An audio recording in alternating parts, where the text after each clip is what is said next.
Добрый вечер, дорогие телезрители. В эфире республиканского телевидения старая добрая программа «Один из нас». И один из нас сегодня я. Одновременно, скажем так, и автолюбитель, и в зимнее время, что связано с определенными, скажем так, условиями зимней эксплуатации автотранспорта в том числе.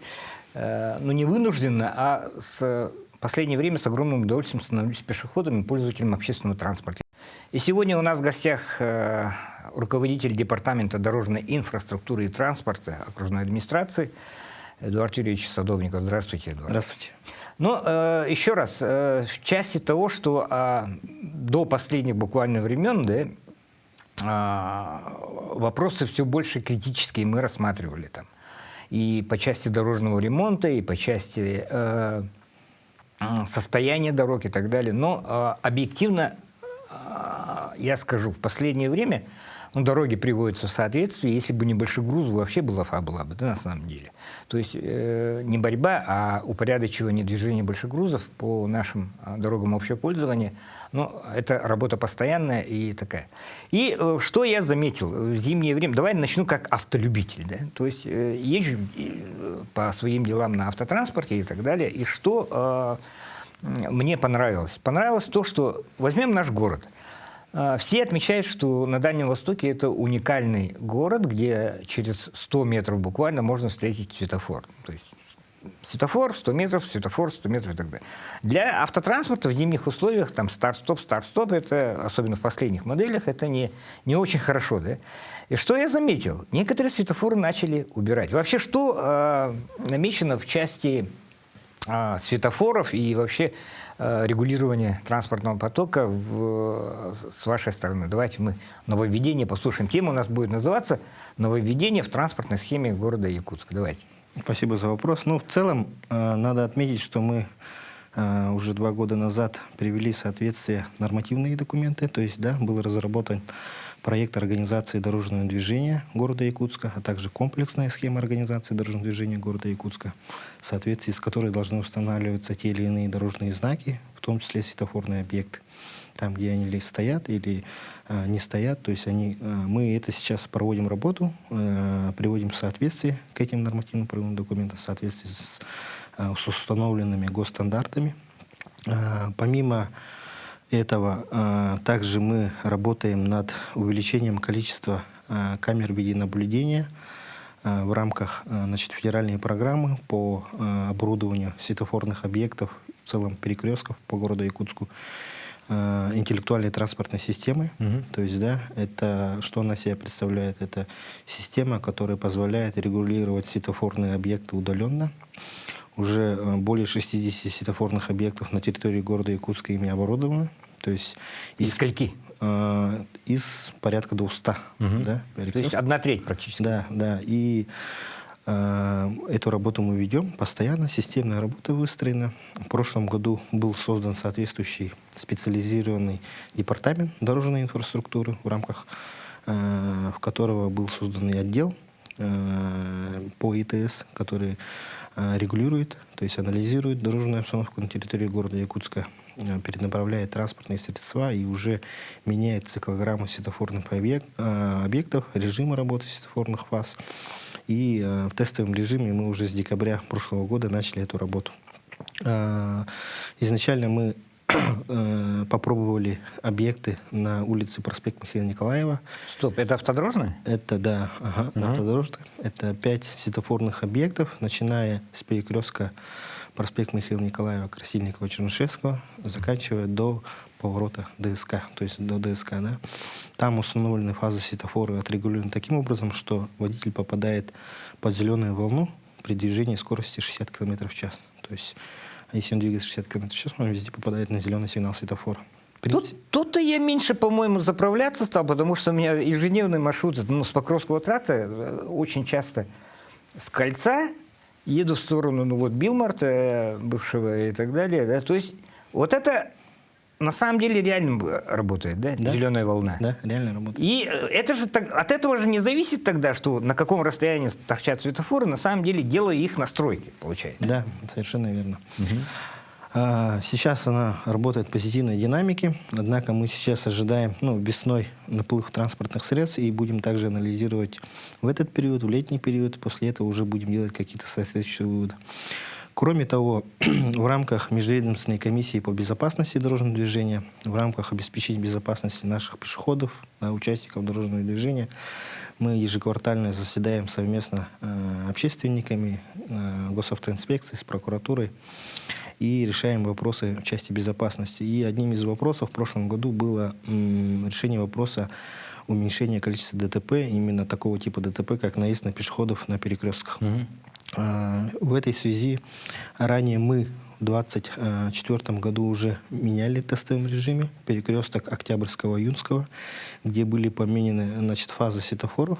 И таким образом, чтобы пешеход и водитель транспортного средства не пересекались друг с другом. Это когда стоп для всех, да? Это когда стоп для всех, да, и когда в одном направлении, если переходит и транспортное средство, и пешеход, чтобы они вместе уже не пересекались, чтобы пешеходы спокойно могли переходить дорогу в любом направлении.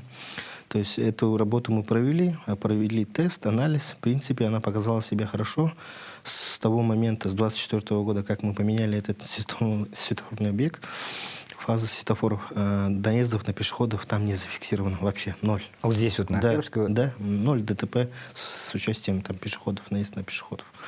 В этой связи мы также рассмотрели ряд перекрестков, которые оказались местами концентрации ДТП. 4 перекрестка. Это Лермонтова-Свердлова, Лермонтова-Кирова, Петра Алексеева-Пояркова и Петра Алексеева-Орджоникидзе, где происходили наезды с тяжкими последствиями, травмами граждан. И 30 декабря, буквально в конце года, мы этот тестовый режим запустили, перенастроили. Сейчас идет тестовый режим работы этих светофоров. Да, мы видим, что в часы пик там накапливается какое-то количество транспортных средств, анализируем это все, в какое-то время проводится. Делается это уже сейчас не в ручном режиме, так скажем, да, когда человек выходит и считает, уже это делает интеллектуальная транспортная система. То есть специальный модуль, который регистрирует все потоки каждого направления и дает нам определенные исходные данные, из которого мы делаем уже соответствующее моделирование тоже, да, в автоматическом режиме через программное обеспечение, и уже будем корректировать фазы светофоров. То есть к весне мы уже сейчас заготовки готовим.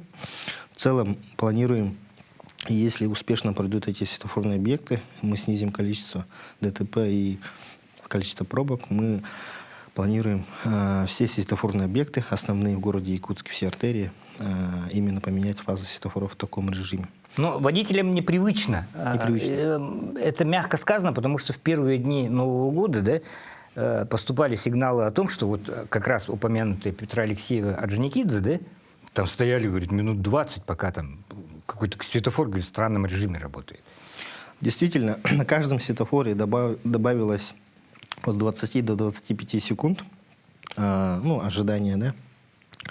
Для пешеходов, наоборот, прибавилось количество времени для перехода. В первую очередь, конечно, мы исходили, как я озвучил, исходя из безопасности, здоровья, жизни наших граждан, пешеходов, в том числе детей, да, престарелых людей, которым бывает неудобно переходить там или опасно переходить те или иные перекрестки, потому что эти именно перекрестки, они самые нагруженные, где большой поток, постоянно, что дневное, что вечернее время, и даже ночное время.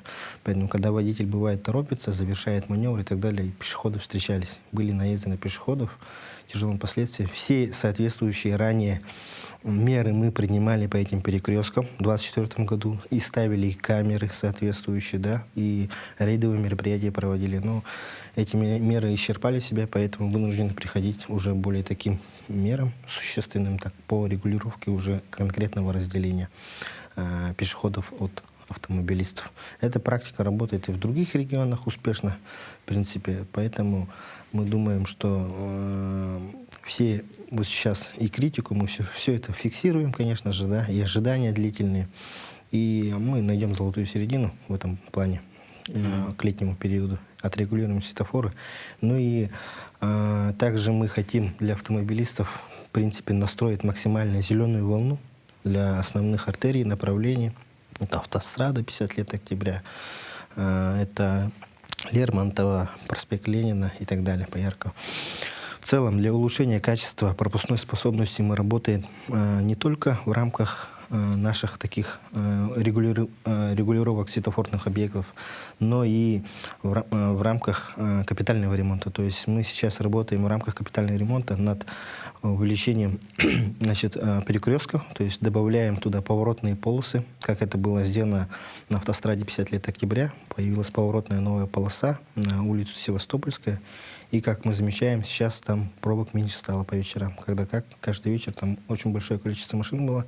Но пока зима, будем летом еще наблюдать, смотреть и регулировать, в том числе светофорные объекты, чтобы все синхронно и правильно работало. Ну, планы, конечно, по капитальному ремонту у нас большие. Мы будем ремонтировать также перекресток улицу Дежнева, да, начнем в этом году. Также будем добавлять соответствующие поворотные полосы для того, чтобы минимизировать пробки. Ефимова в этом году начинаем перекресток, в том числе реконструкцию.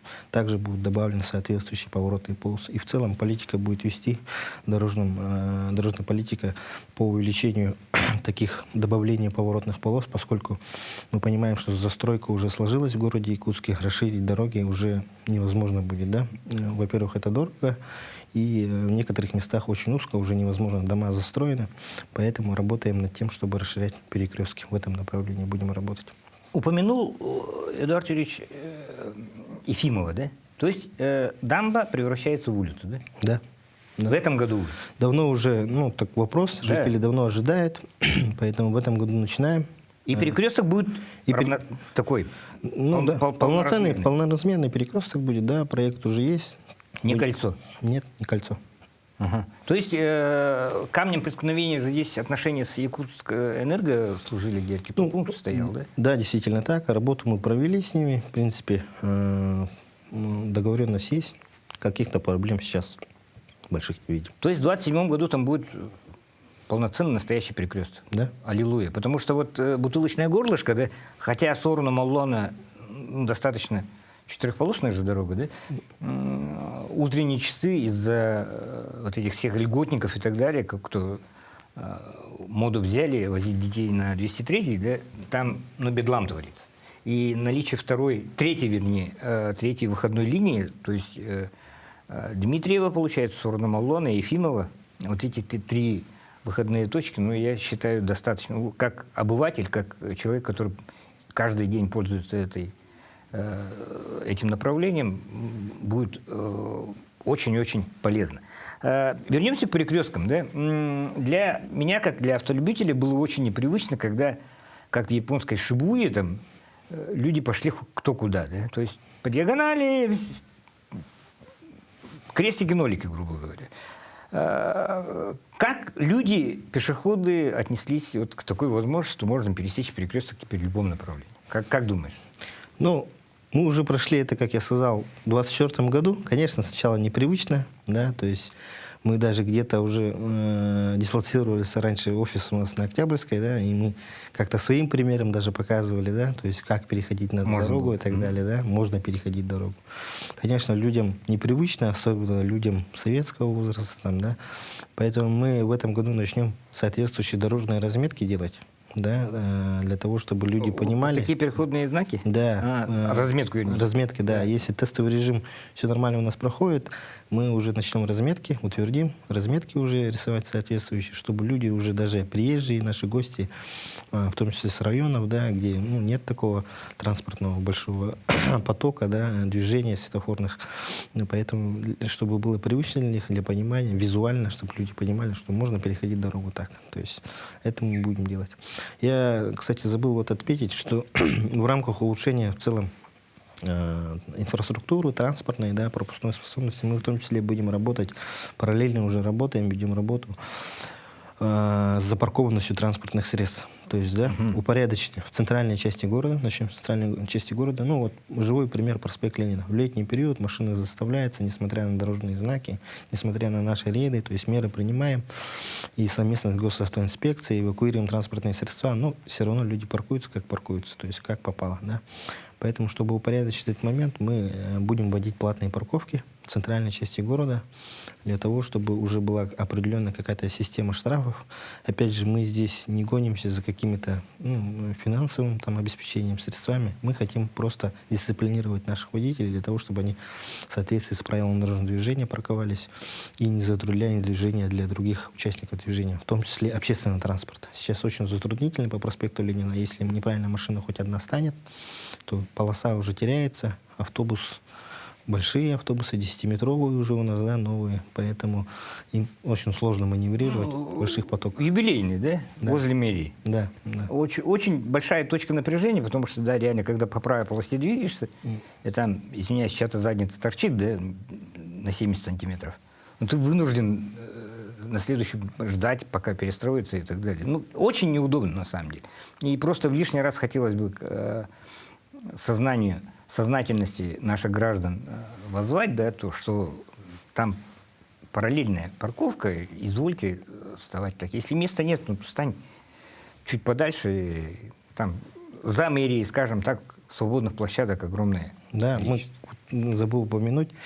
Или там платно будет? С введением платных парковок, конечно же, мы обеспечим достаточное количество мест бесплатных парковок в этом же районе. То есть, где мы вводим платные парковки, такое же количество бесплатных обязательно должно быть в этом районе. А где вот эта вся новизна будет публиковаться? На сайте окружной? На сайте окружной администрации, официально в телеграм-канале нашей «Про дороги и транспорт». То есть, да, это все будем публиковать официально, демонстрировать. Сначала, конечно, будет и тестовый режим, но в этом году начнем. Вы не в первый раз упоминаете глубокий анализ дорожной ситуации, дорожного потока.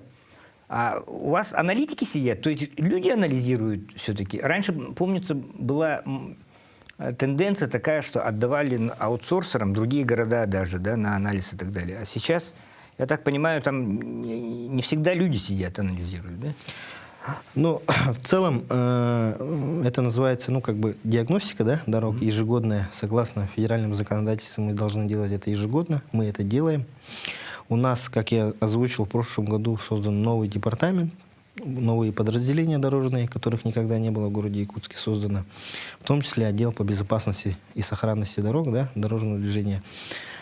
Сотрудники, специалисты, которые в ежедневной основе, да, с помощью видеокамер той же интеллектуальной транспортной системы каждый день мониторят улично-дорожную сеть на предмет изъянов каких-то появления, да, то есть чтобы, не дожидаясь какого-то обращения гражданина и так далее, мы работу сразу берем, сразу ставим определенные сроки. Кроме того, в рамках диагностики дорог, конечно, мы эту работу заказываем у соответствующих дорожных специалистов ежегодно, для того, чтобы нам понять в целом уже с научной точки зрения, да, состояние наших дорог, где уже подходят гарантийные сроки определенные, да, по тем или иным дорогам, где у нас появляются уже колейности, которые на глаз не видно, но на миллиметраж уже видно, соответствующим, как при замерах какого-то оборудования специального.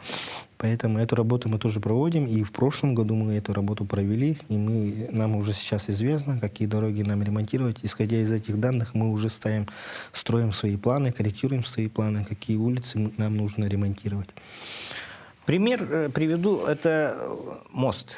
Сайсарский мост, где, помнится, несколько ДТП было, да, люди даже иски подавали в плане того, что там дорожное полотно не соответствовало. И, колея была большая. Колея была большая, которая заносила вылет даже на встречку, провоцировала. Да? То есть примеры есть живые, и примеры, они на самом деле... Ну, я к чему вообще?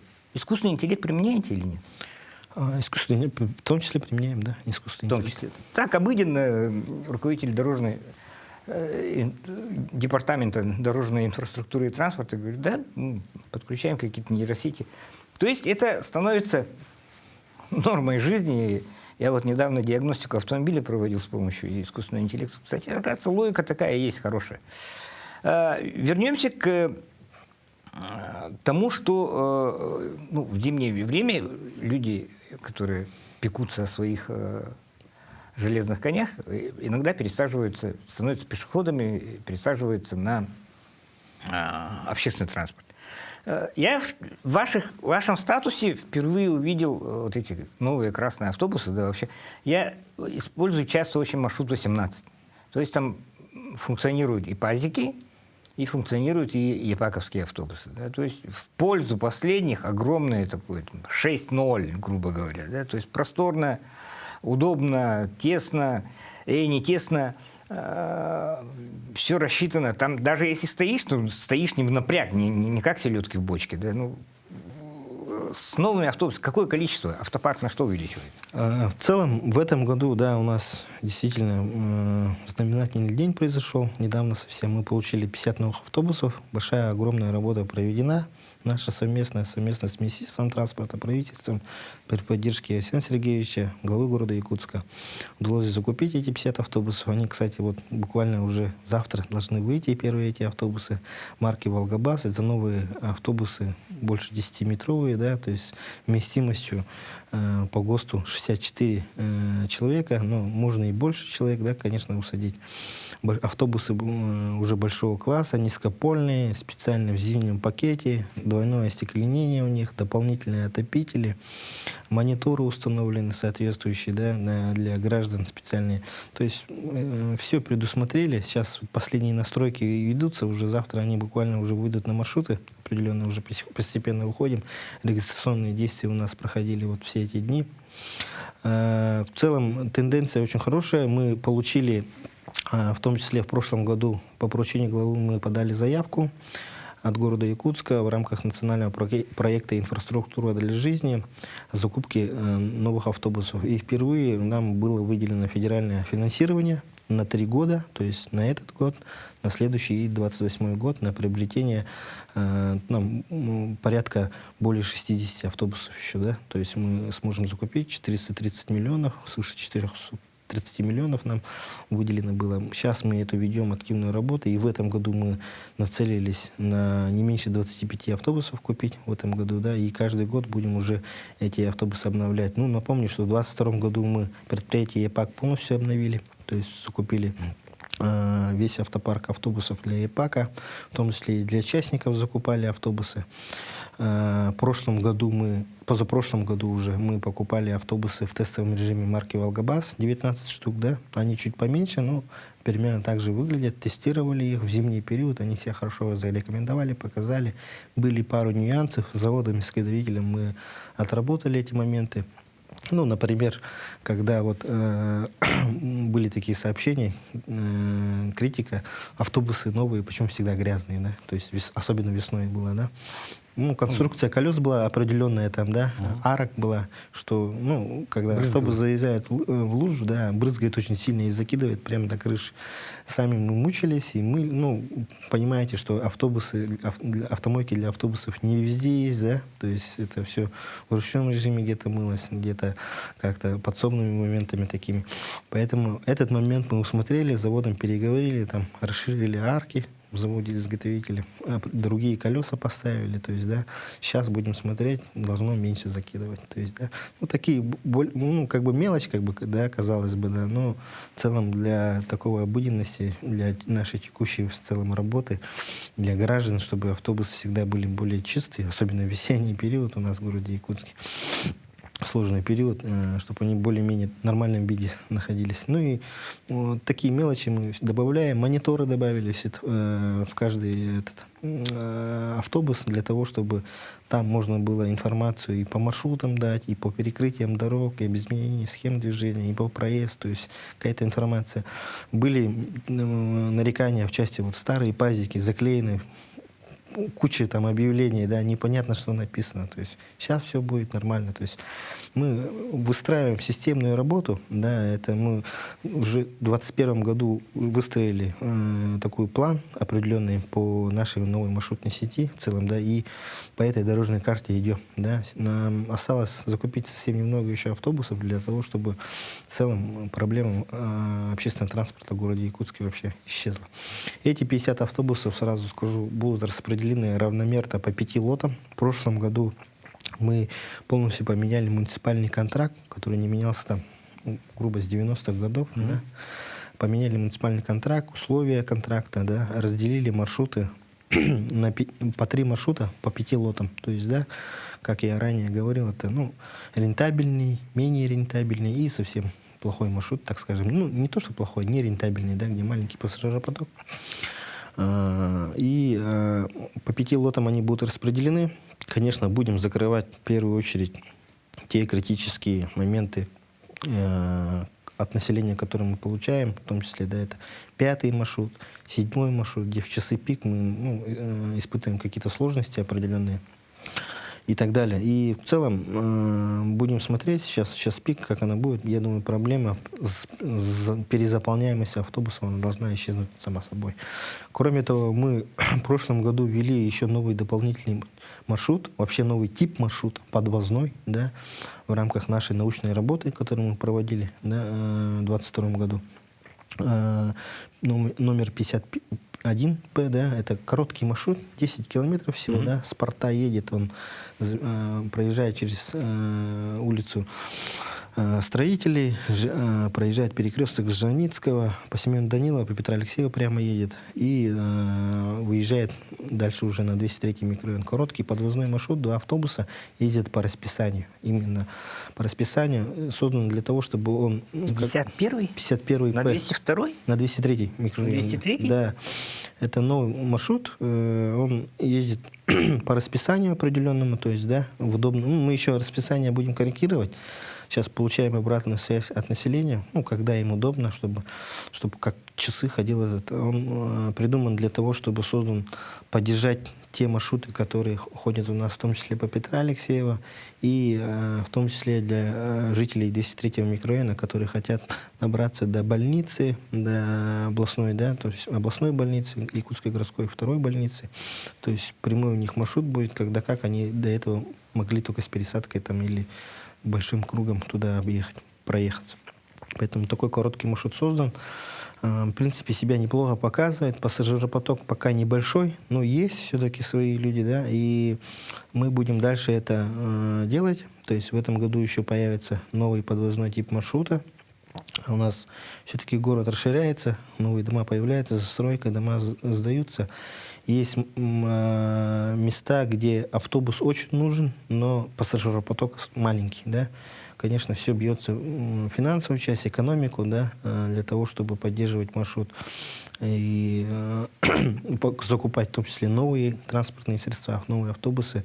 Нужна экономика для маршрута. Поэтому такими маленькими короткими маршрутами мы будем выходить с этой ситуации. И в этом году еще появится еще дополнительный один маршрут по Вилюйскому тракту. То есть, Золотой час. Да, в том числе 3 сосны.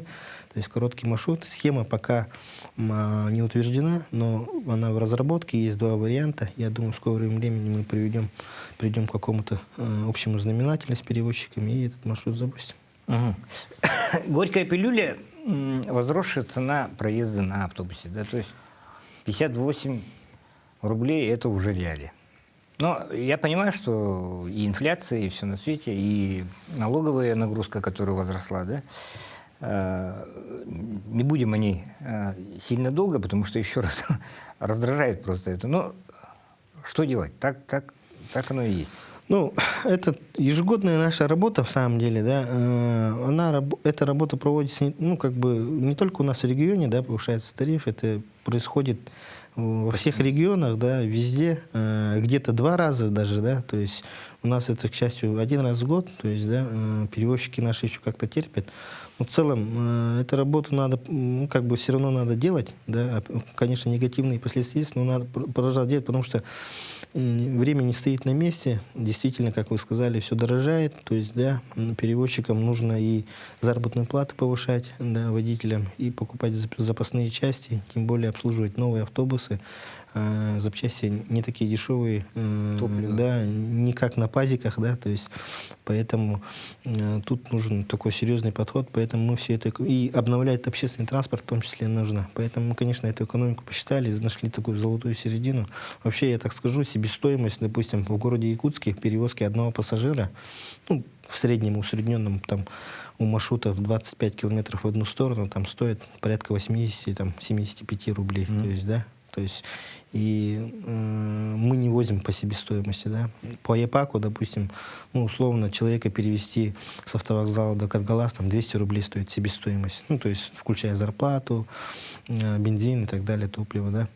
Вот. Но тариф там не 200 рублей, да. Поэтому все равно мы находим какие-то нюансы, золотую середину с перевозчиками, отрабатываем это, но тут важно не сильно не перегнуть в плане того, что совсем оставить перевозчиков там без какой-то экономики и возможности какого-то развития.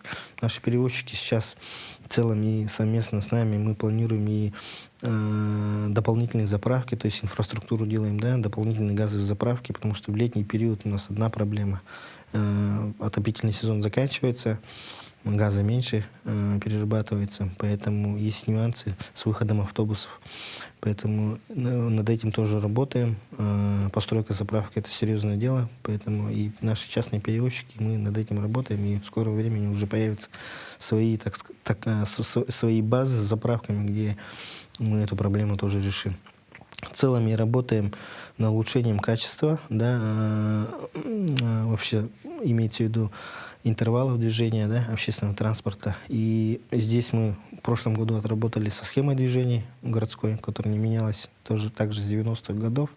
Она нуждалась, конечно же, в улучшении, да, в корректировке, потому что уже город настолько вырос, что уже в тех реалиях эта маршрутная сеть не могла бы работать, она бы просто сломалась. Поэтому, конечно, корректировки нужны были. И дальше второй этап по нашей дорожной карте, по планам мы идем. И следующим этапом это будет транспортно-пересадочный узел в районе аэропорта, где будет точкой притяжения для всех городских, в том числе пригородных маршрутов. Ну, на самом деле, еще раз, диалог есть, потому что Эдуард Юрьевич не даст соврать, со стороны жителей 10-го километра, 9-го, 7-го Покровского тракта были предложения вернуть 13-й маршрут, который, ну, по берегу прямо идет, по пригородному, да? Конкретно 13 не вернули, но появился 11-й маршрут, который заезжает пригородный, подвозит ребят и в школу, и в детские учреждения. Да? То есть, в принципе, еще раз, логика в взаимоотношениях муниципалитета и жителей, она есть, она присутствует, и она, скажем так, находится в постоянном таком совершенстве. Телефон мне буквально вот вчера подсказал, что приложение номер 2 после Тугиса, да, у меня телефон, не мессенджеры даже, да, не браузер, а умный транспорт, оказывается. То есть загрузка приложения, он анализирует же время там, использования и так далее. Умный транспорт. Я отмечу, что по сравнению с версиями там, до того, умный транспорт претерпел изменения в лучшую сторону. Да, интерфейс такой, скажем так, скромненький, да, и так далее, но он работает. Ну, не скажу, как автомат Калашникова, да, но он работает. По крайней мере, там, ошибок 2-3 минуты там, или не отмечания каких-то там транспортных средств в приложении я не засек вот за этот сезон. То есть все работает, все меня выручает, и, скажем так, большое подспорье для того, чтобы энное время уложиться с точки А в точку Б. Какое улучшение еще появилось в умном транспорте, которое, возможно, я не заметил? Ну, в целом, тут предысторию какую-то скажу, да, сначала. В первую очередь, конечно, для нас очень важная работа — это обратная связь населения. Да? Мы создали телеграм-канал в прошлом году, где, получаем ежедневно, да, и отвечаем на обращения граждан, в том числе по умному транспорту. Да? Конечно, и замечания были в части того, что неправильно показывает, какой-то автобус не отображается и так далее. Конечно, и выстроили системную работу определенную, в том числе с нашими подрядными организациями, да, которые все это дело делают, улучшают. И эта работа ведется каждый день. Да. Есть, конечно, моменты, когда у нас и свет отключается, но надо сразу тут отметить, что умный транспорт работает через мобильную сеть, то есть, да, это сим-карты, то есть где-то есть плохая зона, где-то бывает... Где-то глушение. То есть, да, и, возможно, там неправильное отображение или вообще не отображение каких-либо транспортных средств. Это нынешние реалии. Над этим работаем, конечно, да, но в целом работаем над стабильной работы этого приложения, то есть чтобы он работал, и стараемся сразу реагировать. То есть какое-то обращение получаем, сразу берем в работу, то есть есть такие нюансы, там-то, какие-то автобусы неправильно показывают, в связи с чем связано и так далее. Бывает и проблемы с самим автобусом, где это оборудование стоит, да, то есть сим-карта, проблемы в сим-карте. Вот столкнулись буквально в конце года, когда был новое изменение в законодательстве, было, если сим-карта активно не работает, то есть не пользуется ею пользователь более 3 дней, да, она в блок уходит. То есть, да, и у нас перестали отображаться автобусы. То есть такая была у нас проблема. Мы быстро, в принципе, перевозчики наши, мы отработали с операторами сотовыми, и наши сим-карты как бы остались в том же ритме работы, так скажем, да, и сейчас автобусы нормально отображаются. Есть нюансы с новыми автобусами, которые поступают, новые сим-карты покупаем тоже. Но это надо выстроить, вот выстраиваем системную работу, чтобы этих проблем не было. В целом надо отметить, что мы также ведем работу, у нас есть информационное табло по городу Якутску, там более 30 табло. К ним вопросов больше, кстати. Да, к ним вопросов больше, потому что они устарели, в самом-то деле, надо говорить вещи своими именами. Установлены они еще в далеком 2011 году. Запасных частей нету практически.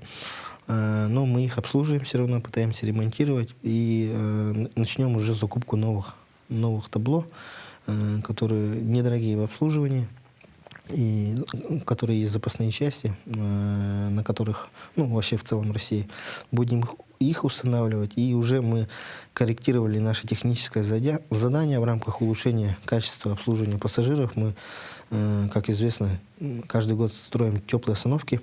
В прошлом году построили 10, и в этом году запланировали 10. Каждый год строим 10 остановок. Сейчас у нас их количество уже 61 муниципальная теплая остановка и 25 частных.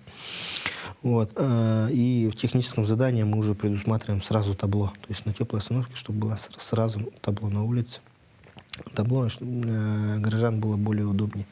И в том числе сами на остальных навесах, остановках мы также будем уже закупать эти табло, устанавливать их побольше, потому что люди пользуются действительно, особенно люди преклонного возраста, в телефонах, которые не разбираются, или телефон может сесть с батарейкой. Табло это показывает более такую нормальную информацию, когда автобус подъедет. Это хорошо. Это означает то, что поток инфоповодов есть, и он в целом, кроме повышения, скажем так, платы за проезд, он в целом позитивный. Еще раз, объективно, ворчать можно по любому поводу. Там, в каком состоянии находятся теплые остановки, это же не зависит только от департамента, а вот организация работы светофоров, организация работы общественного транспорта, организация интерфейса, скажем так, доступа к расписанию общественного транспорта и так далее, это уже конкретно ваша прерогатива, да? Поэтому к теплым остановкам вернемся позже, наверное, в отдельном вообще этим, потому что, вандализм – это социальное явление больше, это не инфраструктурное, а больше социальное явление, в каком состоянии находится. Спасибо, что приняли приглашение. Вам спасибо за приглашение. Да, я еще раз, как обозреватель, который ведет муниципалитет и сферу ЖКХ, всегда буду пристальное внимание уделять вопросам развития дорожной инфраструктуры, общественного транспорта, не только общественного транспорта, и транспорта в целом, частного в том числе. Да, смотрите скоро выпуски, как обслуживать современные автомобили, которые на экологической схеме Евро-6 в условиях Якутска. Они, оказывается, мягко говоря, сосуществуют с трудом. Эдуард Юрьевич Садовников, еще раз в программе «Один из нас». Увидимся через неделю.